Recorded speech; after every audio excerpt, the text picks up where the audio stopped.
Bonjour, nous nous retrouvons pour la série d'entretiens que je vous avais proposé dans mes dernières interventions.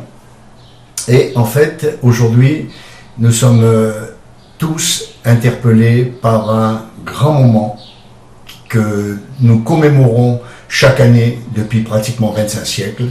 C'est la fête de Pourim.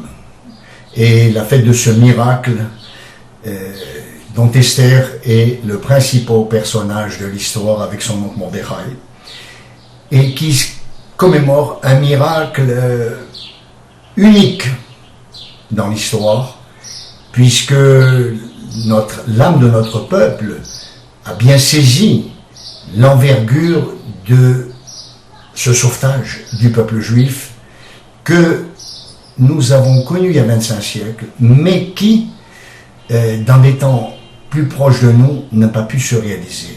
Je veux faire référence à un événement qui nous a interpellés après la guerre, la Deuxième Guerre mondiale. Il s'agit en fait de la Shoah. Évidemment, après la Shoah, il y a eu les forces alliées qui ont créé un tribunal à Nuremberg pour juger certains dignitaires du régime nazi. Beaucoup ont échappé, bien entendu, aux sanctions, malheureusement, mais symboliquement, il y avait 11 condamnés qui devaient être pendus. C'était d'ailleurs surprenant puisque des militaires auraient dû être fusillés. Ce qui s'est passé à ce procès, on le sait, ça a été 11 condamnations à mort, et en fait, un des condamnés, le maréchal Goering, s'est suicidé au cyanure dans sa cellule. C'était donc 10 condamnés qui allaient être pendus. 9 ont été très dignes pour monter à l'échafaud. Et en fait, il y en a eu un qui a posé problème. Ça a été le ministre de la propagande allemande, Julius Streicher, un proche d'Hitler.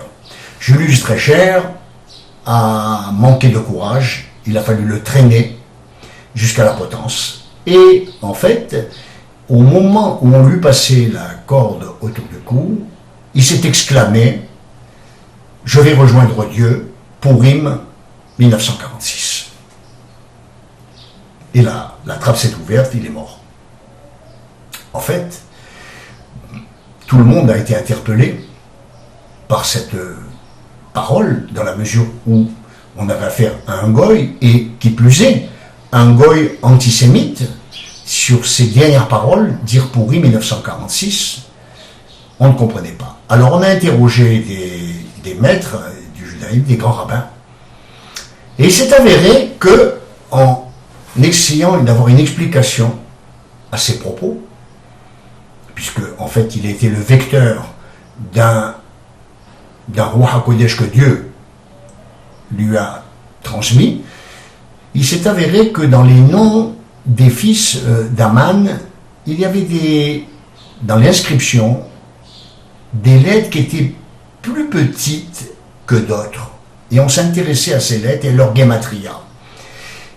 En analysant réellement les sommes de ces gematria concernant ces lettres, on était arrivé à 707, avec un vav un peu légèrement plus grand que les petites lettres, mais intermédiaire par rapport aux lettres normales, qui représentait le 6e millénaire. C'est-à-dire, en fait, la traduction, c'est qu'on avait la date de 5707.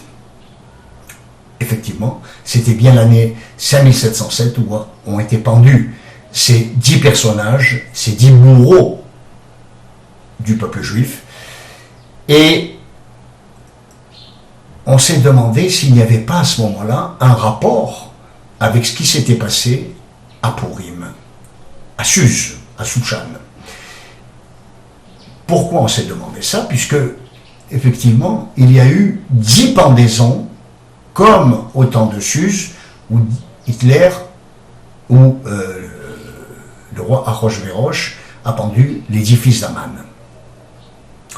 Donc on voit au début de l'histoire un miracle dans une Perse où les Juifs étaient très attachés à leur tradition et où ils ont été sauvés par un miracle de Dieu, Esther n'étant qu'un vecteur, un relais pour accomplir ce miracle. Et il s'est passé également quelque chose, c'est que sur le marchepied de la création d'État d'Israël, on assistait à ce qu'on appelle un holocauste. Alors, c'est quand même intéressant de parler d'holocauste, puisque, en fait, c'était bien au temple de Jérusalem que l'on donnait des holocaustes, et qu'on offrait des holocaustes à Dieu. C'était la fonction même du temple pour agréer les demandes et les vœux du peuple juif. Dans cette phase de l'histoire, qu'est la Deuxième Guerre mondiale, on peut dire qu'avec les fours qui brûlaient nuit et jour à Auschwitz et dans les camps de concentration, c'était le peuple juif lui-même qui était holocauste. Alors, est-ce que c'était pas une malédiction? Non. Le peuple juif a toujours été un partenaire dans le plan de l'histoire de Dieu. Et aujourd'hui, nous nous rendons compte que les défis de notre monde contemporain, les risques même d'un dérapage vers une guerre mondiale qui serait un cataclysme nucléaire, sont là. Alors, est-ce que, au début de l'histoire, les animaux étaient offerts en holocauste?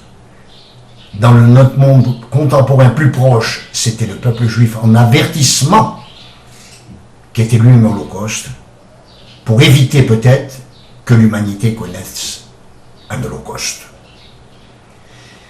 Donc, ça c'est le sens de la fête de Pourim.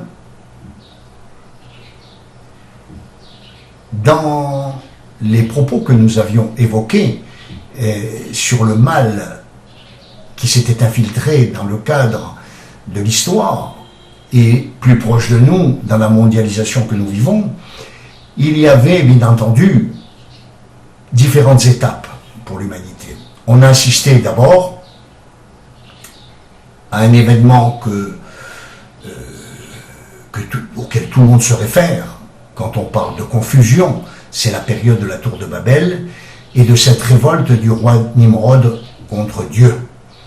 Alors, c'est une période difficile, c'est une période terrible, et dont les textes nous rapportent la dispersion de ces 70 nations. Et ces 70 nations, d'ailleurs, c'est pas un chiffre au hasard, le 70 a une valeur mystique très importante, à l'être Aïn.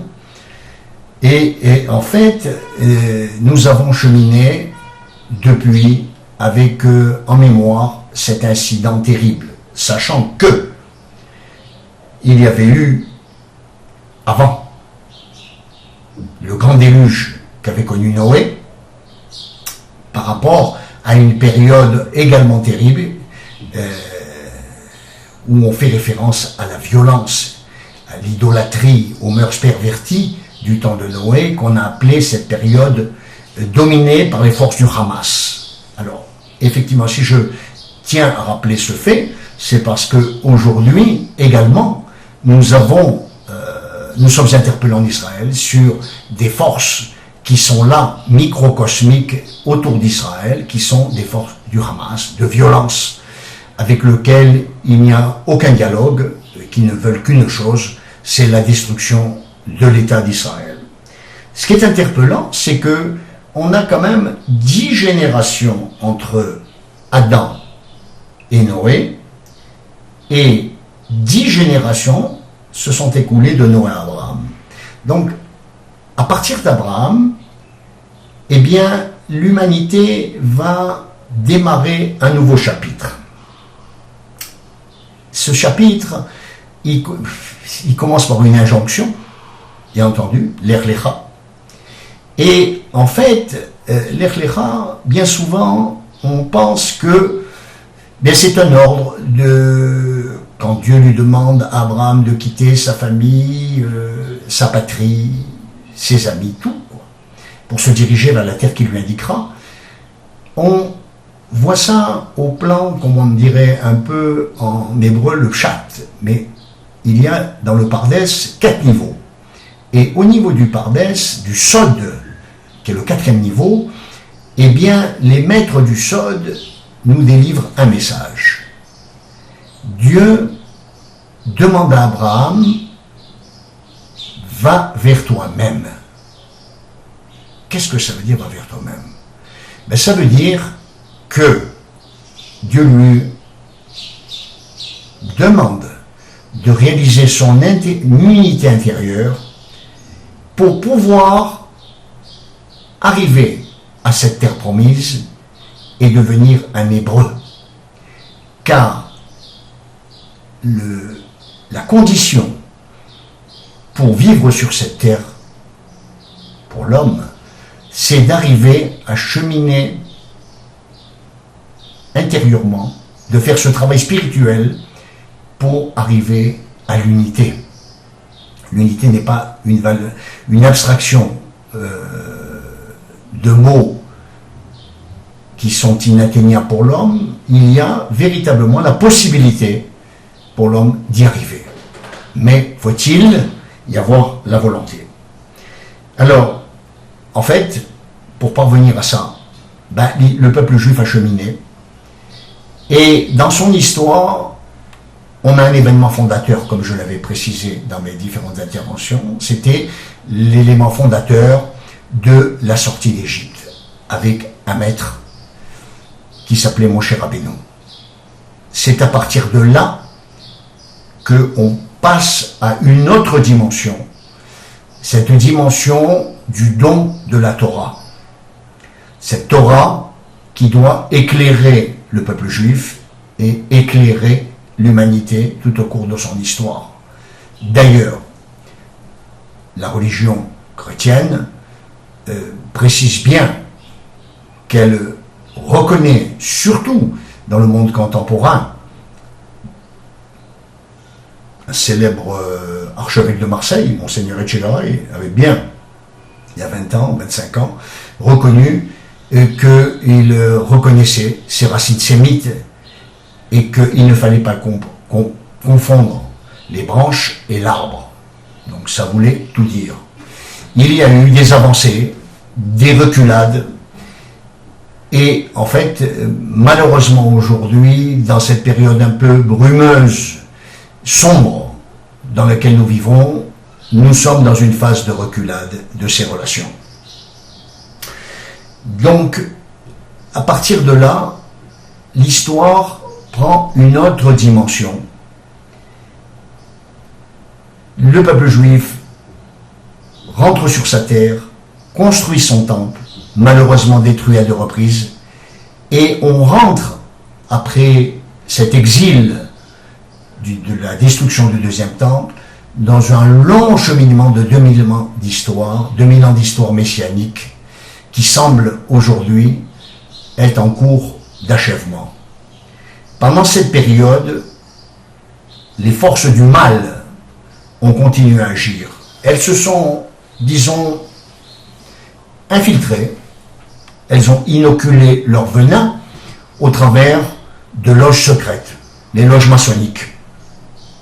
Les loges maçonniques qui, en fin de compte, ont essaimé, aussi bien en Angleterre, aussi bien en Europe, et surtout